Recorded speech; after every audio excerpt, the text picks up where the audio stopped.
आप लोग। आज हम सुनेंगे उड़ता महल का भाग तीसरा। तो चलिए शुरू करते हैं कहानी उड़ता महल का भाग 3।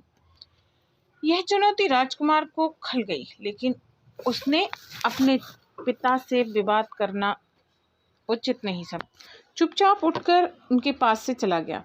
जिस दिन राजकुमारी की 14वीं वर्षगांठ थी, राजमहल में बड़ी हलचल थी। दिन भर उत्सव मनाया गया।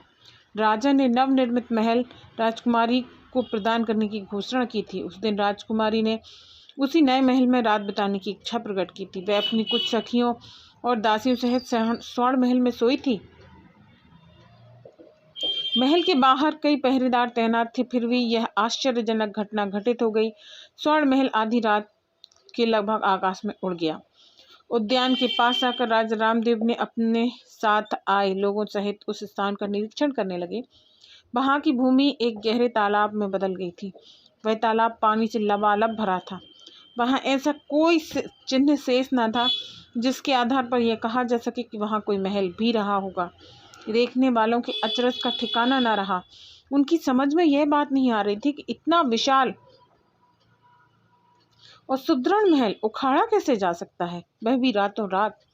और यदि उखाड़ भी लिया तो उड़ कैसे सकता है? यदि उड़ भी गया तो उड़कर विलुप्त कहाँ हो गया?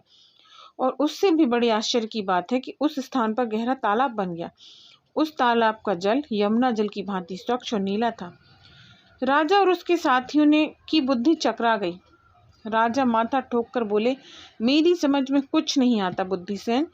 यह जादू है या तिलिस्म, ईश्वर जाने। महल गया तो जाने दो, लेकिन मेरी बेटी स्वर्ण प्रभा, वह आगे ना कह सके। गला रुद्ध गया, आंखें भर आईं, अधीर हो गए। महाराज, बुद्धिसेन गंभीर होकर बोले, यह घटना साधारण नहीं है। मुझे इसके पीछे किसी बुद्धिमान और शक्ति संपन्न आदमी का हाथ मालूम होता है। इसमें कोई संदेह नहीं बुद्धिसेन जी, राजकुमार विनीत ने अचरज से कहा। लेकिन ऐसा चमत्कारपूर्ण अपराध करने के पीछे किसी का क्या उद्देश्य हो सकता है? उद्देश्य की बात तो मैं नहीं जानता राजकुमार, परंतु यह बात दावे के साथ कह सकता हूँ कि कुछ अज्ञात व्यक्ति महाराज के विरुद्ध षड्यंत्र कर रहे हैं। और षड्यंत्रकारियों का अगुवा विलक्षण बुद्धि का और असाधारण क्षमता का व्यक्ति है। यह बात राज्य गुप्तचर विभाग के प्रधान अधिकारी सुनीत ने कही। सब लोग सुनीत के मुख की ओर देखने लगे, क्योंकि षड्यंत्र की बात महत्वपूर्ण थी। राजा खिन्न होकर बोले, आप लोग तर्क वितर्क में व्यर्थ ही समय गंवा रहे हैं। ऐसा ना हो कि मैं अपनी बेटी से हाथ धो बैठूं। राजा की बात पर सबकी कर्तव्य विमूढ़ से उनके मुख की ओर देखने लगे। इसी समय उस महल के चौकोर तालाब में एक रोमांचकारी दृश्य दिखाई पड़ा। राजा के साथ आए लोगों में से कोई चीख कर बोला, वह देखिए, पानी की सतह पर कोई लाश तैर रही है। सब लोग ध्यान से उस ओर देखने लगे। वास्तव में तालाब के किनारे से कोई 25-30 मीटर दूर पानी की सतह पर एक लाश उतर आई हुई थी, जो इससे पहले नहीं थी। राजा व्याकुल होकर बोले, हाँ, वह किसी स्त्री की लाश मालूम होती। कहीं ऐसा ना हो वह मेरी बेटी की लाश।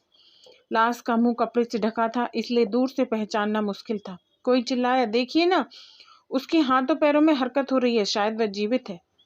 इसके की आगे कहानी अगले भाग में मिलते हैं, कहानी के चौथे भाग में।